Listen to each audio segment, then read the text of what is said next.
Ang babae ay pumasok sa marangyang party na may kasamang grupo ng mga lalaking nakaitim. Dahil nais niyang hanapin ang kanyang nobyo na ninakaw at dinala pabalik sa bansa. Lahat ng mga tao na nakamaskara, lalaki man o babae, ay walang nakaligtas. Sa huli, sa likod ng screen, natagpuan niya ang kanyang nobyo na abala sa panghuhuli ng mga babae. Ako, si heir ng isang malaking konglomerada, si Huang Taiyong. Punta ka sa kwarto ko at maglaro tayo sandali. Habang nakikita niyang lalala ang mga kilos nito, hindi na siya nakatiis at hinayla siya pabalik. Gusto mo bang tulungan kita mag-book ng kwarto? Sino to?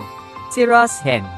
Ngunit sa harap ng marami, hindi siya makapagsalita ng marami. Kaya't ang tanging inatake niya ay ang mga babaeng artista. Sinabi niyang ang headline ay nakahanda na, may 3 espesyal na seksyon. Kung nais niyang gamitin ito, maaari siyang magpatuloy na manatili dito. Ang 2 simpleng pangungusap ay nagpatigil sa kanyang mga maling akala. Agad siyang tumakbo palayo habang nakatago ang buntot, pero hindi rin basta-basta ang lalaki. Sa 2 pangungusap lang, nawala agad ang galit ng fiancé niya. Mas gumanda pa ang fiancé ko kapag galit. Huwag nang magpaligoy-ligoy, mabilis tayo. Pupunta ka ba sa kwarto ko?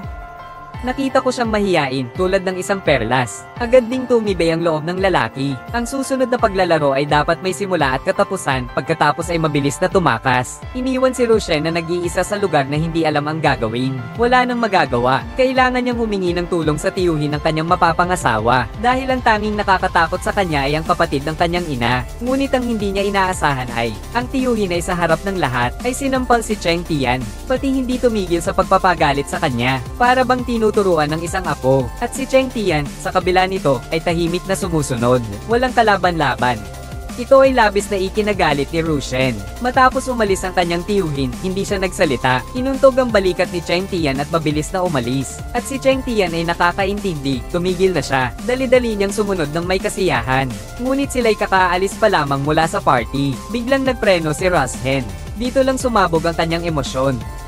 Pinagpagyaran ko ng husto para gawing si Huang Taiyong ka. At ito ang kalalabasan. Tama. Noong una, pinagplanuhan niya ng mabuti para mapalitan ni Cheng Tian si Taiyong na may gintong kutsara bilang ama. Hindi lamang na hindi siya nakamit ng kahit kaunting kayamanan, kundi pati ang tanging bahagi ng kumpanya ay kinuha ng tiyuhin niya. Ngayon, 10 taon na ang lumipas. Hindi lamang siya hindi nagsikap, kundi tinanggap na lang ang lahat, at tuluyan nang nawala ng dating tapang.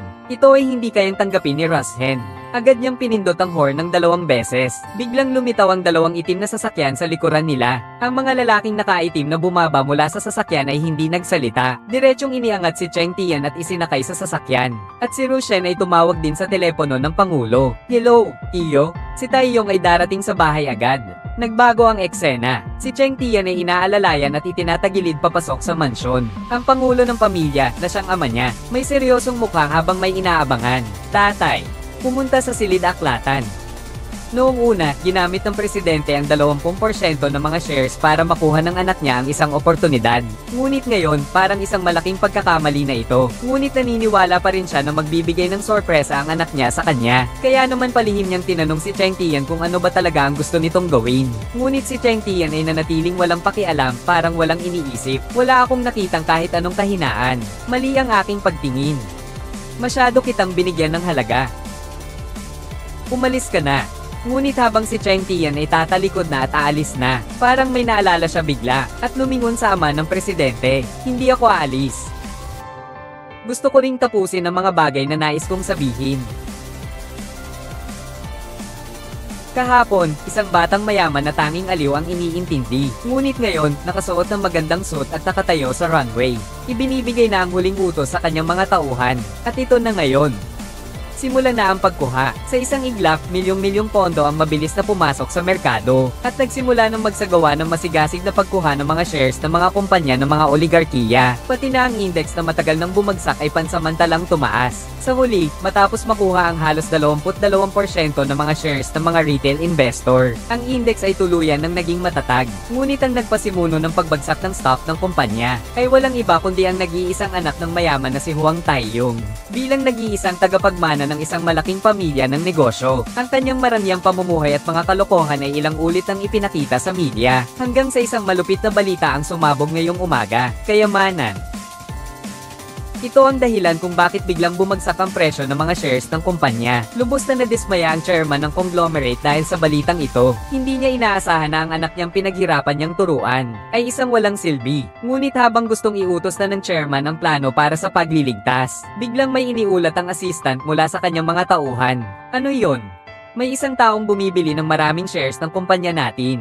Malinaw na pag-agaw ito ng karapatang mga siwa. Nang una, inakala ng presidente na gawa ito ng bayaw niya. Dahil sa kaso ng magnate ng media, ninakaw ng bayaw niya ang 20% ng shares ng anak niya. Ngayon, dagdag pa ang 22% na shares na ito. Mawawala na sa kanya ang pwesto niya bilang presidente. Pero bukas na ang taon ng pagpupulong ng mga direktor. Walang duda, ang bayaw ko ay magiging vice-presidente na. Hindi na kailangang magsapalaran pa. Bigla naalala ng presidente ang sinabi ng anak niya noong nakaraang mga araw. Sasabihin ko rin ang gusto kong sabihin.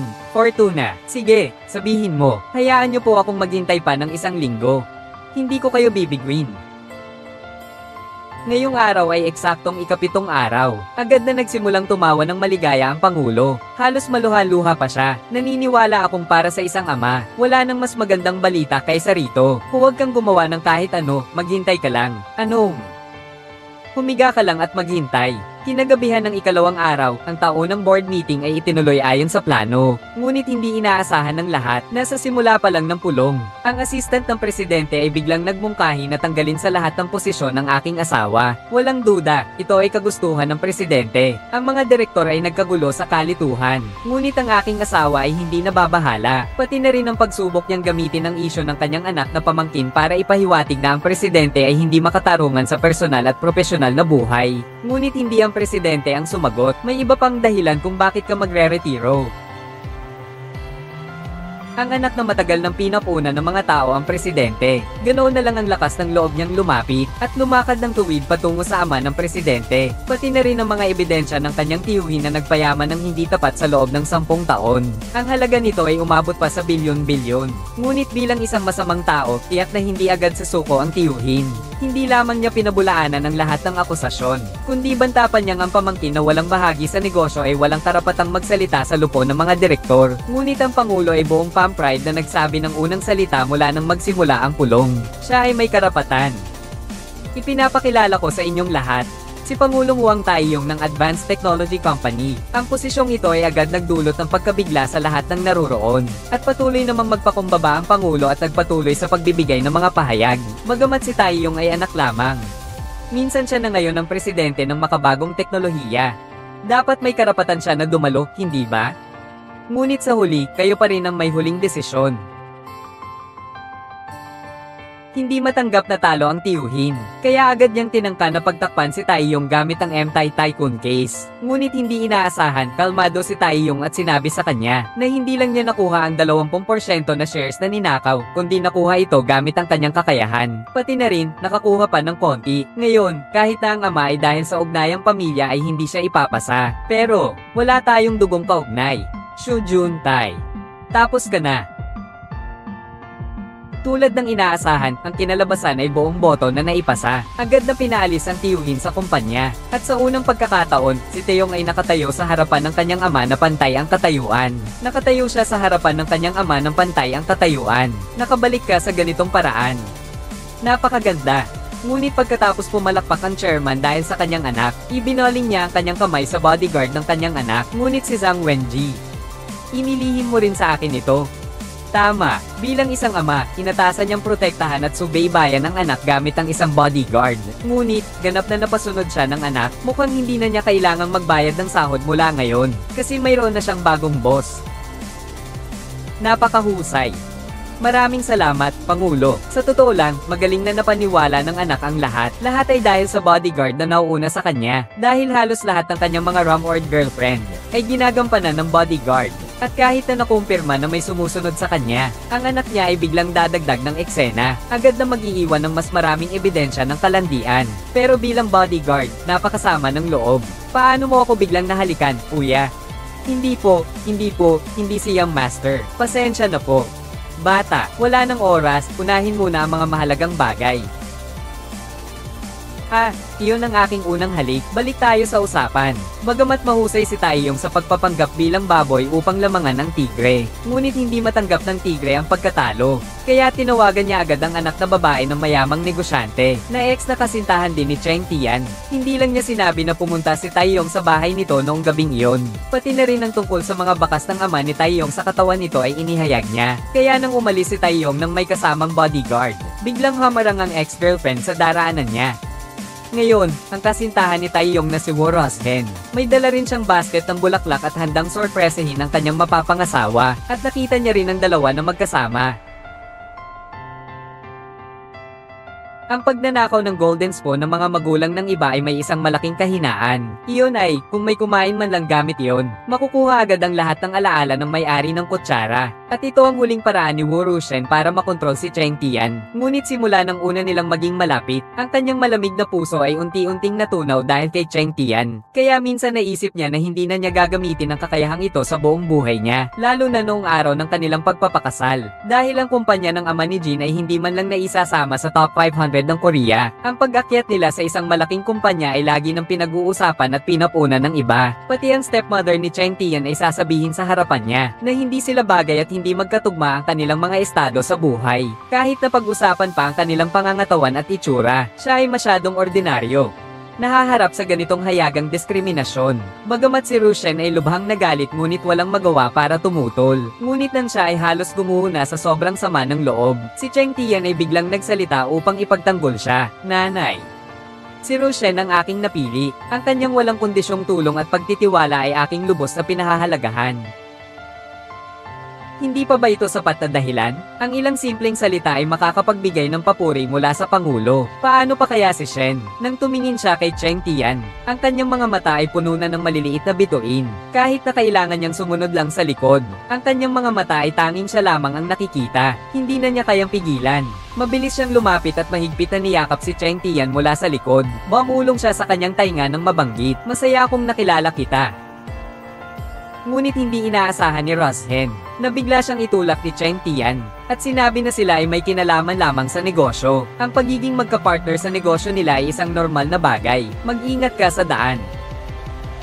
Ang mga salita ni Cheng Tian ay nagmulat kay Roshen mula sa pagkakalito. Paano makakamtan ng tunay na pag-ibig ng isang tao? Nagaya niya, ipinagbibili ang mga magulang para sa pera, hanggang sa muling magkita sila ni Cheng Tian at ang ex-girlfriend niya. Ngunit mabuti na lang, pareho na silang malapit ng mag-30. Hindi nagagawa ng impulsibong hakbang ang ex-girlfriend na tanungin ang tungkol sa pagkamatay ng ama, kundi gagamitin ang dahilan ng isang interview para makalapit muli. At si Cheng Tian naman, hindi na basta-basta aayon sa lahat ng hiling ng ex-girlfriend.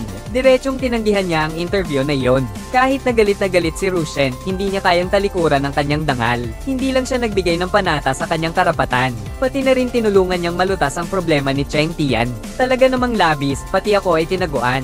Dahil sa iyong mag-ara at matapang na pagbabalik, pinatawad kita. Ito ang unang pagkakataon na ngumiti si Roshen sa buong pelikula, dahil mabilis niyang nalaman na talaga palang pumayag si Cheng Tian sa interview ng ex-girlfriend niya. Dahil dito, tinalikuran pa nga niya ang kanyang pagmamataas, at gusto niyang saktan ng dating kasintahan. Pero ang talino at lakas ay hindi naman laging magkasama sa isang tao. Kaya ang nangyari, siya pa ang napahiya. Dahil hindi ito gumana, kinausap niya si Cheng Tian, at pinakiusapan na huwag gamitin ang pagkakataong makapag-interview para makipagbalikan sa dating kasintahan. Ngunit sinabi ni Cheng Tian na kailangan munang maunawaan ang kalaban para maiwasan ang panganib. Sinusubukan magpanggap, walang magagawa. Si Roshen ay makakapagbigay lamang ng huling babala. Ang iyong gintong kutsara ay nasa aking mga kamay.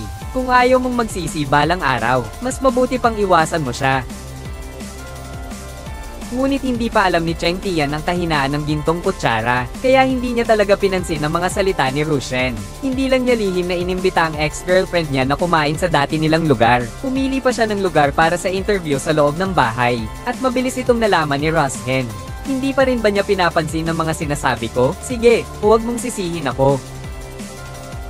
Agad niyang inimbita si Taeyong na kumain ng mag-isa, at kinuha ang gintong kutsara ni Lee Cheng Tian, at iniabot ito kay Huang Taeyong ng personal. Gamitin ito para kumain.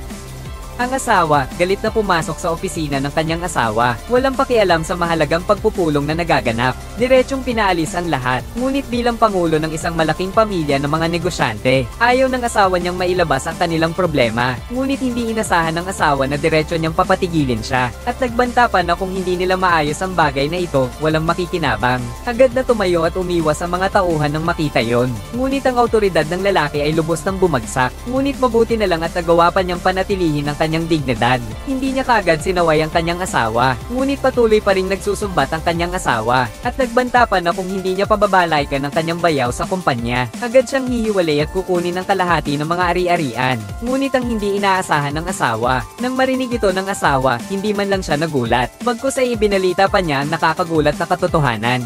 Dahil ba anak mo siya?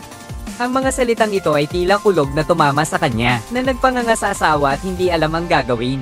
Akala niya ay sikreto ito na walang nakakaalam. Ngunit ang asawa pala ay alam na alam ang lahat, dahil dito ay biglang nawala ang kanyang pagmamataas. Kahit patuloy ang maging W na bagay ng kabilang panig, dahil ikaw ay nabubuhay pa. Dahil tanging si Shu Juntai lang ang makakapagpanatili ng iyong buhay. Dito lang naisip ng misis. Akala nila ang planong agawin na tila perpekto. Ngunit sa totoo lang, ito'y puro pagmumuni lamang. Pero may isa pang taong ganun din, si Cheng Tian. Gamit ang isang gintong kutsara, pinapalitan niya ang ama ni Huang Taiyong. Muli na namang nakamit niya ang pagsang-ayon ng kanyang ama sa board meeting. Dahil dito, lubos na lumaki ang kanyang kumpiyansa. At nagpakawala pa siya ng malalaking salita. Talagang kaya kong talunin ng presidente. Kaya naman ang gumawa ng mahalagang desisyon ng presidente. Hindi lang siya hayagang sumalungat sa harap ng mga tao. At nang hingin ng presidente ang kanyang paliwanag, siya ay tumanggi dahil daw sa mahalagang lakad. Mahalagang lakad. Oo.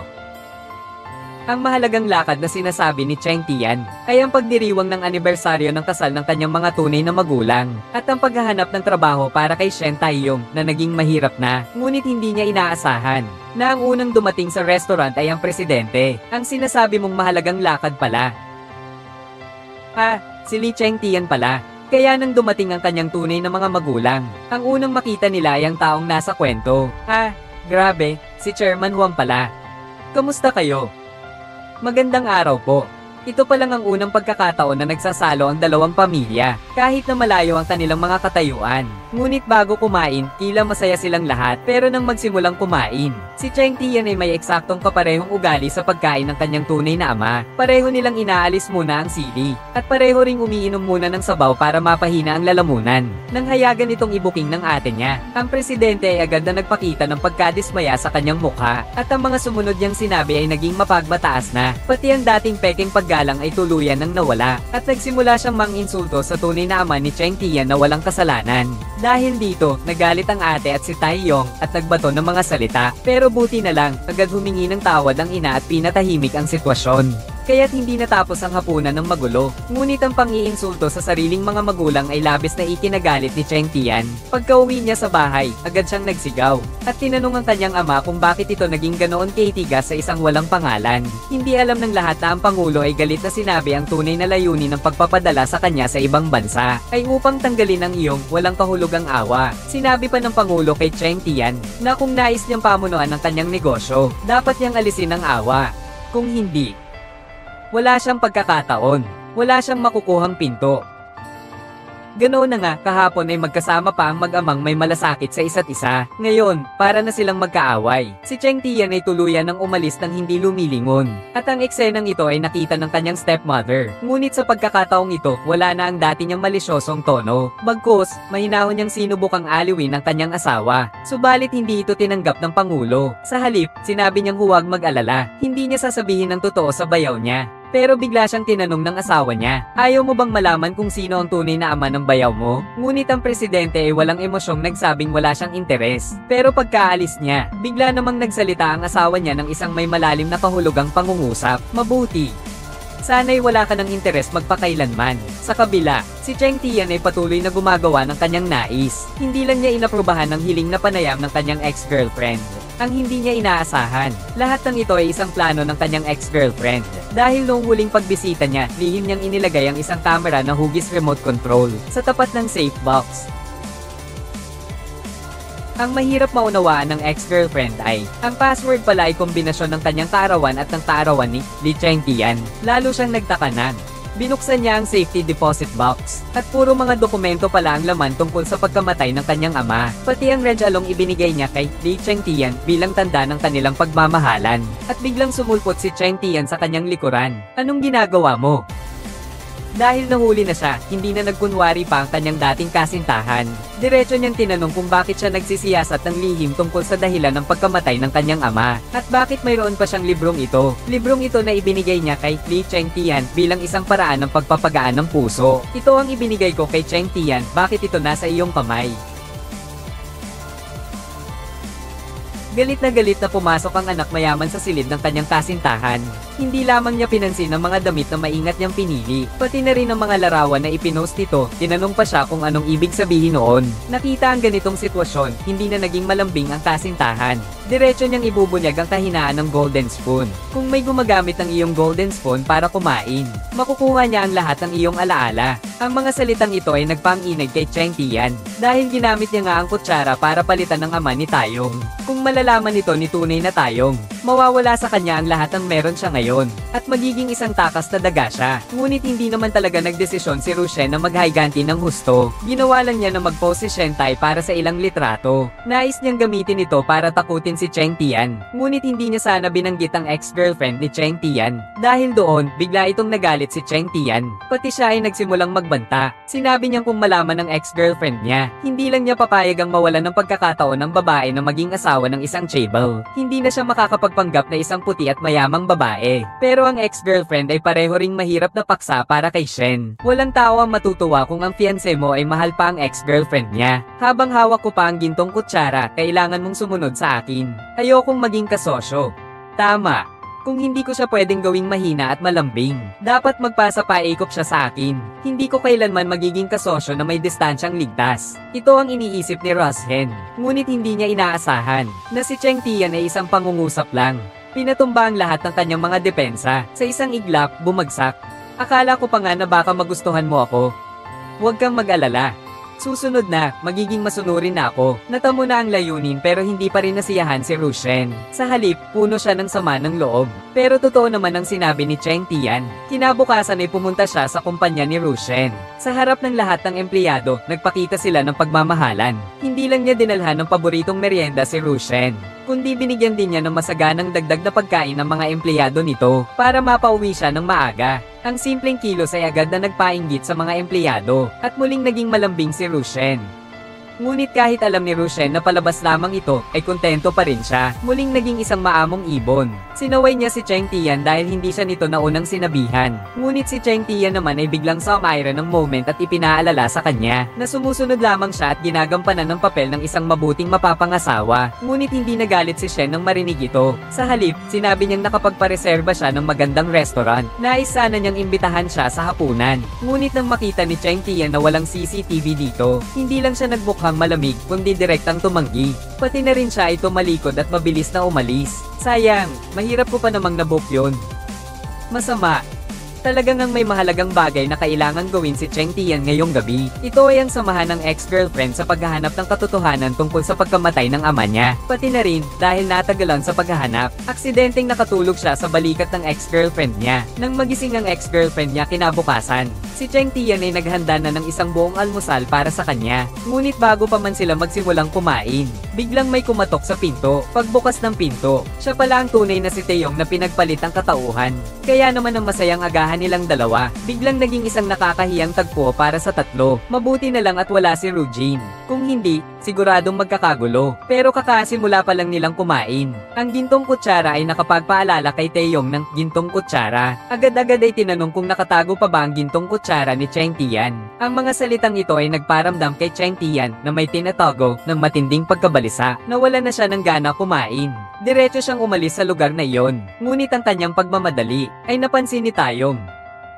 Dahil kamakailan lamang ay may nakita siyang isang diary sa kanilang bahay. Nakadetalye roon ng mga kapangyarihan ng gintong kutsara. May nakasulat pa ngang si Li Chengtian at Huang Taeyong ay nagpalitan. Lalo pang napaisip siya dahil bigla na lang siyang marunong tumugtog ng piano at magsalita ng French. Biglang nahawakan ni Taeyong ang gilid ng katotohanan. Nang araw ding iyon ay pumunta siya sa opisina ni Cheng Tian at direktang tinanong ito tungkol sa Golden Spoon. Kinuha pa niya ang diary at sinimulang akusahan si Cheng Tian. At ang kinakabahang si Cheng Tian ay wala nang magawa. Mukhang sisuko na siya at aamin na sa lahat. Parang si Rushen ay biglang lumakad ng malaki. Kung hindi siya si Huang Taeyong. Hindi ba ikaw na naman? Talaga namang isang kahangalan na kwento. Ito ang unang pagkakataon na magkasama ang apat na tao sa isang eksena. Ngunit sa mga oras na ito, si Rushen ay wala nang lamang na tulad ng sa araw. Bagkus, naging matalim at mapanlait. Parang isang hedgehog na puno ng mga tinik sa katawan. Isang-isa, matatalim at mapang-uyam ang mga salita. Diretso nitong nilugmok si Taeyong, wala nang natira. At tuluyan nang nawala ang pagdududa niya kay Cheng Tian. Huwag ka nang magsalita. Pasensya na, siguro'y nababaliw na ako. Ngunit hindi inaasahan ni Rushen at Cheng Tian. Si Taeyong na nagbabalak ng mamuhay ng tahimik bilang isang mahirap, ay biglang nakakita ng isang umiikot na kristal na bola sa daan pauwi. Nang hawakan niya ito, isang boses ng matandang babae ang biglang umalingaw-ngaw. Katsarang ginto, bili na kayo. Isang katsarang ginto na makapagpapalitan ng mga magulang.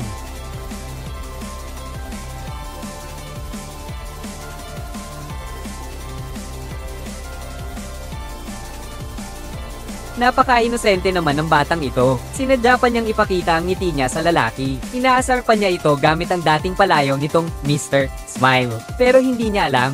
Ang palayaw na ito ay isang hindi dapat galawin na kahinaan ng isang lalaki. Ang mga nagsasabi na ako'y si Ginoong Ngiti, lahat sila ay walang libing na lugar. Ngunit hindi pa nagkakaroon ng pagkakataon ng lalaki na turuan siya ng leksyon. Nang biglang dumating si Cheng Tian mula sa likod, magtigil ka at bitawan mo siya. Kung hindi, tiyak na ikaw ay patay na. Haharapin niya ang kanyang pamangking nag-agaw ng lahat sa kanya. Nagkukunwaring sumuko muna ang tiyuhin. Pagkatapos ma-relax si Cheng Tian, mabilis siyang gumanti. May mga bodyguard kasi lagi ang pamangkin niya. Bihira ang ganitong pagkakataon. Hindi na siya nag-alinlangan at sinugod ito ng buong lakas. Ngunit hindi niya inasahan. May dala palang taser ang ex-girlfriend niyang si Azu. Isang hampas lang, nabaligtad na ang sitwasyon. Sa huli, napapanood ko na lang silang makatakas. Pero ang mga taong nakakaaway kay Mr. Smile, paano kaya sila magkakaroon ng magandang wakas? Nang gabing iyon, palihim siyang pumasok sa bahay ni Alju. Dahan-dahan siyang lumapit sa kama. Ngunit natuklasan niyang walang tao sa kama. Pero habang naghahanap siya ng lugar para magtago, bigla niyang nakita ang isang makapal na mga dokumento sa mesa. Pagbukas niya, mga ulat pala ito ng investigasyon laban sa kanya. Parehas ng langit may daan, pero hindi mo tinatahak. Walang pintuan ng impyerno, pero pinili mong pumasok. Mabilis na umuwi si Azu pagkatapos ng trabaho. Ngunit bigla niyang napansin na may bakas ng paggalaw sa kandado ng pinto. Dahil dito, agad siyang naging alerto at nagsimulang magmasid. Ngunit hindi niya namalayan na si Tito, na nakasuot ng guwantes, ay dahan-daang lumapit mula sa likuran.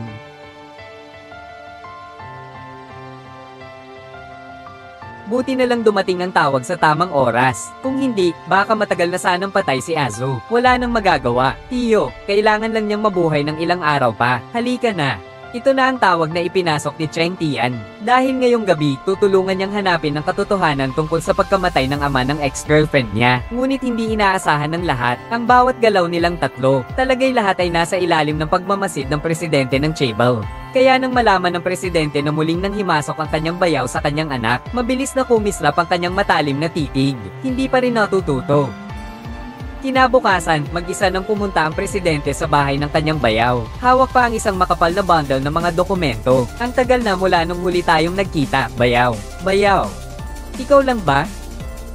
Samantala, may malaking pag-unlad din si Alju sa pamamagitan ng paghahanap sa napakaraming lumang CCTV footage. Natuklasan niya sa wakas kung sino ang nasa bahay ng kanyang ama noong gabing iyon. Hindi lang si Taeyong ang pumunta sa bahay niya, pati ang kanyang bayaw ay nakita ring malapit sa bahay niya. Dala-dala ang importanteng natuklasan na ito. Agad na dumating si Azu at humiling ng muling pagsisimula ng investigasyon ng kaso ng kanyang ama bilang isang kamag-anak. Ngunit hindi niya inaasahan na bago magsimula ang investigasyon ng kaso, ay bigla itong naging malaking balita. Ang dating mataas na opisyal ng isang top na korporasyon, si Xu Juntai, ay nagboluntaryo at sumuko tungkol sa biglaang pagkamatay ni Chairman Luo 10 taon na ang nakalipas. Ang kanyang pagsuko ay nagdulot ng gulat sa buong sambayanan. Bakit siya kusang sumuko? Hindi pa inamin ng kabilang panig.